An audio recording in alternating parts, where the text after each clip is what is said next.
Now, my next guest is a former exotic dancer, or at least her character is, in the nation's most beloved soap.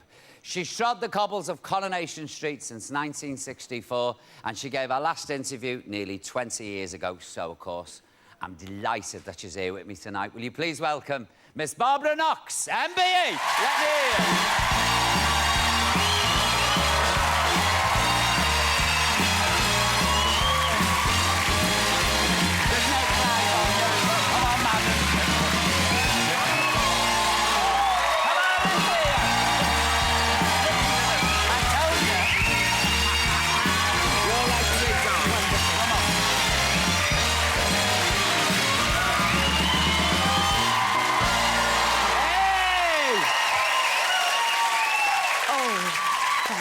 At last, Barbara. Oh, where did they get those corsets? Oh, some torture chamber by the look of them. Fabulous. Barbara, her kidney's on the back of her neck.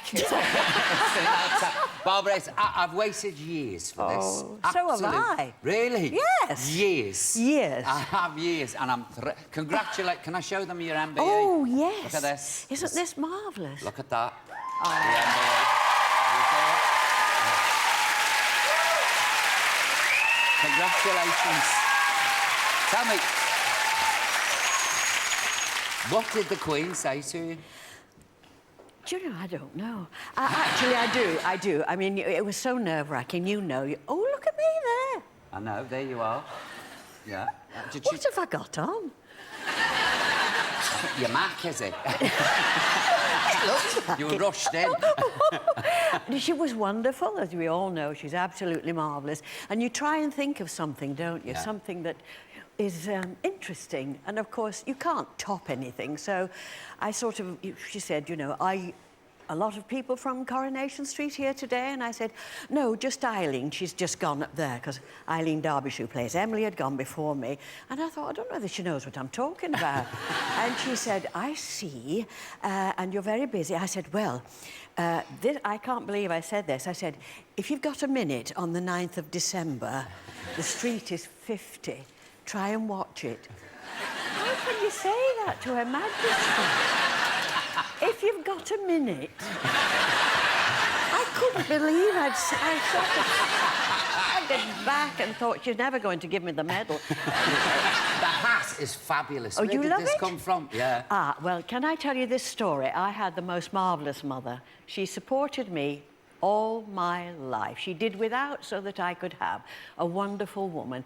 And, oh, it's over... Well, she'd been dead 28 years, God rest her soul. But about, well, I would say 29 years ago, I go round and there's this marvellous hat box there. And she said, I brought you something. And I said, oh, what? Well, right, this is the hat. I said, well, where am I going to go with a hat like that, Mother? I don't go anywhere with a hat like that. She said, it might come in. You never know. I said, well, where would I go? You know, I'm busy working. Where on earth would you wear a hat like that? She said, you never know. It might come in. And she was right. And it's true, absolutely true. And when I got the word that I was going to get this marvellous honour, I thought, well, there's only one person to tell. So I went up to the grave where her and my father are buried, and I sat there and I'm fiddling with the flowers and I'm telling them all about this fabulous honour that's come to me. I don't know whether they heard, but I'd like to think they did, because I wanted to wear the hat to Buckingham Palace for my mother, for my family, because they'd done so much for me.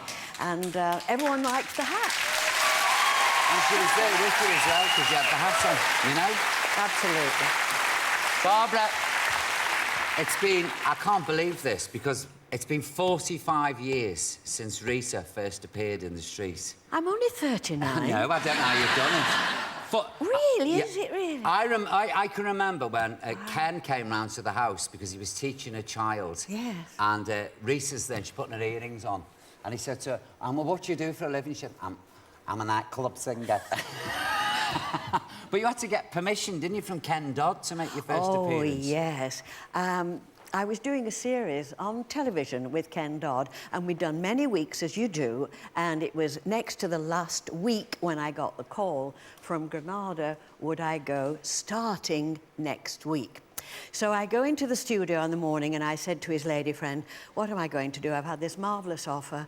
I don't want to turn the street down, but I've only got one more week with Ken. She said, leave it with me. Don't say a word. Leave it with me.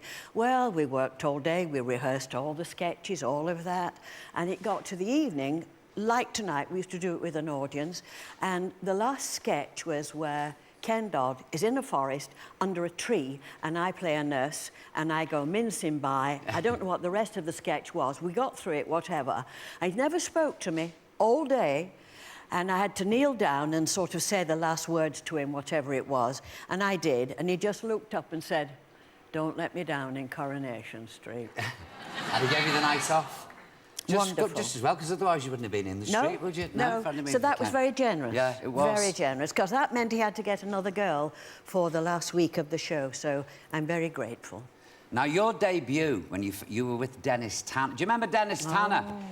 Elsie's errand son. Remember him? Yes. Well, this is... you were Dennis's old friend, weren't you? Yes, or I young was. friend. Yes. Are you ready for this? Go on. Barbara, we're going to show the clip. This is where Rita first meets Dennis in the Rovers. Let's have a look, please. Show us. What are you doing here? I'm at the viaduct this week. I've just been on a band call. That's marvellous. What are you doing? Exotic dancing. Hey, what about that you had with City then, trombone? Oh, she broke her arm at this club in West Hartlepool. She's living with this drummer in Epping. Are you getting any bookings? Yeah, I left Lenny Phillips. Ah. I'm with Billy Reno now. Keeps me on the gallop a bit. I was doing 3 clubs a night last week. I've got a car. That's never yours outside. It's nothing like paid for. Hey, goes all done. Hey, I'll show you a smashing time this week, kid. I know a few nice places in country. I know a few nice lay-bys as well. Hey!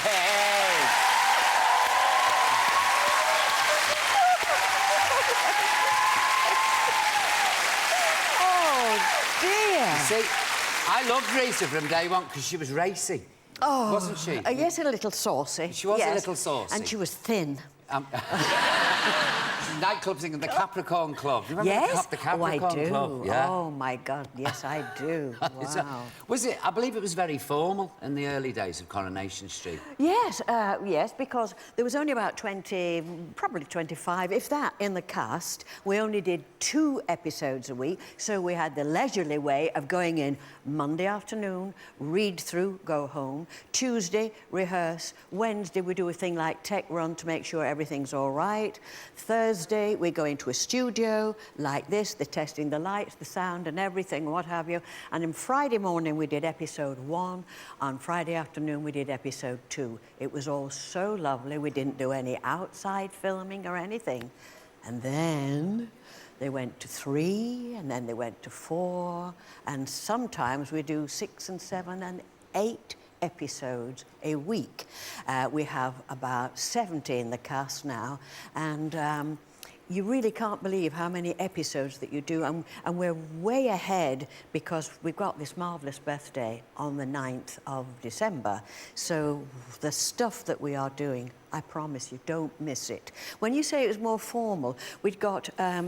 I was the first person, a young person really, because you'd got Minnie, Martha, Enid, Annie Walker, even Pat Phoenix wasn't exactly young.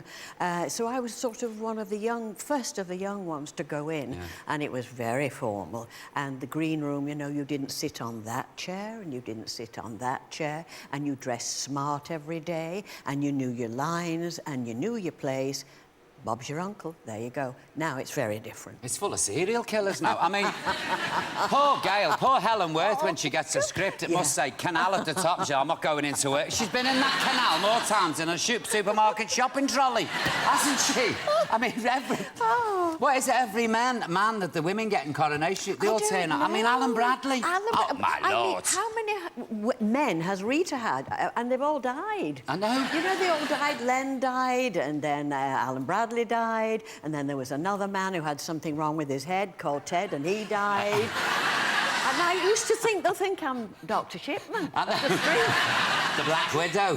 She finishes them off, gives them something in the toffees. Yes. Well, don't be going anywhere, Barbara, now. You're going to stay here, because up next, I'm going to be getting the truth out of Barbara about the tram crash and the viaduct. I have ways of making you talk, Barbara. And the McFly boys are with us, so don't go anywhere. See you after the break. Come back, folks. In a moment, we've got McFly. I warned you in the ad break about screaming, didn't I? And what would happen? But first, I've got some more questions here for the lovely Barbara Knox. Barbara, it's been all over the papers about the tram crash off the viaduct into the cabin. Really? Yes. Oh, no. Now, who dies, Barbara? I don't know. Bring the electrodes out, please. I've no idea. I'm still selling papers. I don't know what you're talking about.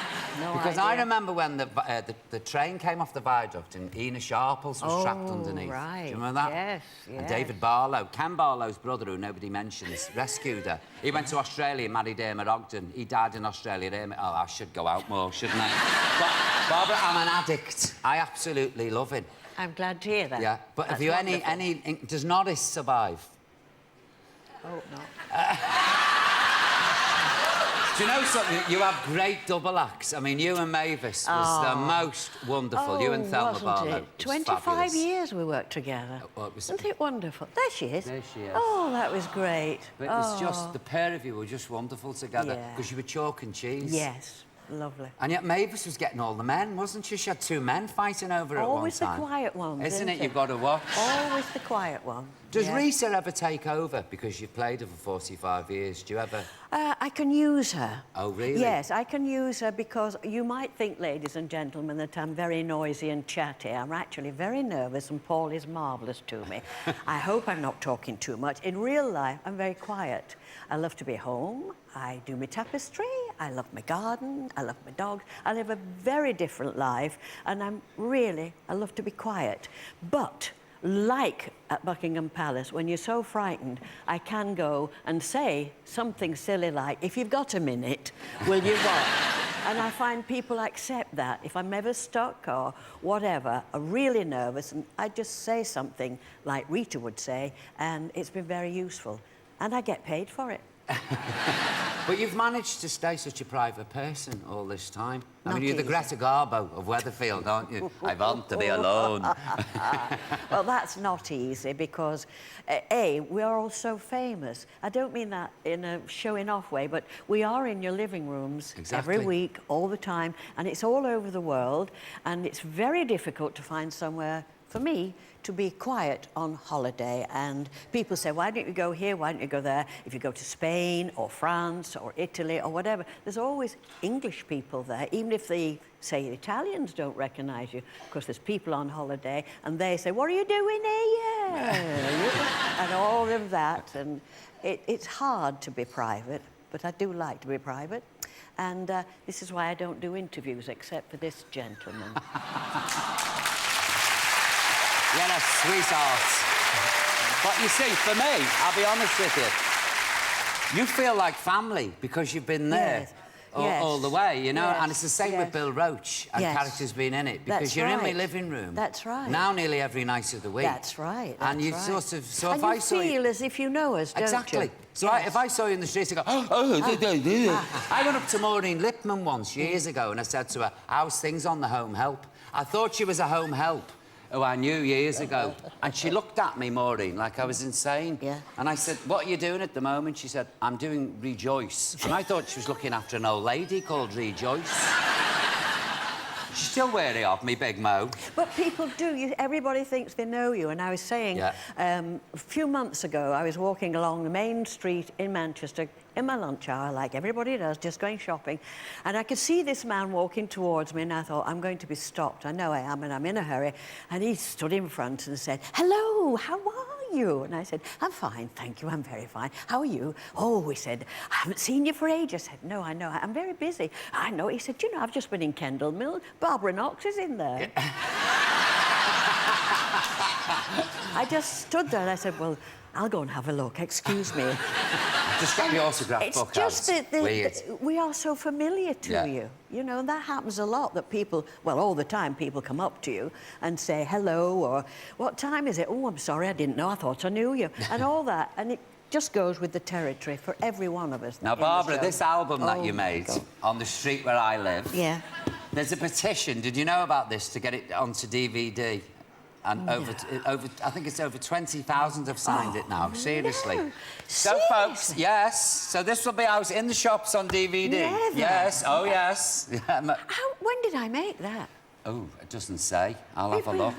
Well, look, I'm very young. It's a 78, if that's any help. Well, and being as I'm 78, Get out of that's here. about right. No, that's Well, Barbara, all I can say is long may you reign in the Thank you. cabin. That's all. You're and very survive kind. this viaduct, this train crash or whatever. Well, thank you for letting me come on your programme, and I wanted to sort of thank, you know, through the cameras, people out there see me every week, and I just thought this is a marvellous opportunity for this award on this gentleman's programme to say a thank you to all our fans. You've been with me. I've been in the programme nearly 40 years. You've followed my life, ups and downs and what have you, and I just thought I'll wear the hat and say thank you. Barbara, it's a pleasure.